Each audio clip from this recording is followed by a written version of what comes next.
ای بچگان احتیاط کن یک کم از گرین چپا شده خوبش برده بولیون دایم نگاه کن الان مشکلی هم تا سان کنه خیلی برادر جانا احتیاط کنیم خیلی هم شفیرو را در پناه اسمت خودش نگاه بدارن یکی سخت احتیاط کنیم من بیچاره بولیون دا پریده باری خیتوی خداوند مهربان مشکلیش آسان کنه بیچاره الان نگاه داره کجان پناه خدا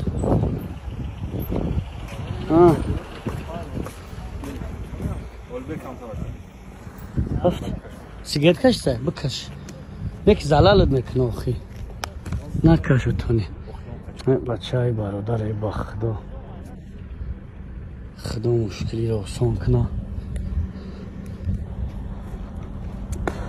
پروردگار همه همی شفیارو را دامی رهن خدا نگاه شام داره برنامه پروردگار بیچاره را مشکلی شوی خداوند مهربان مشکلیش آسان بگردونه خدا نگاهتون داره کم از است و احتیاط کنین با امیدی تیز برسم بعدی روی خوابش گرفته بگه خوام گرفت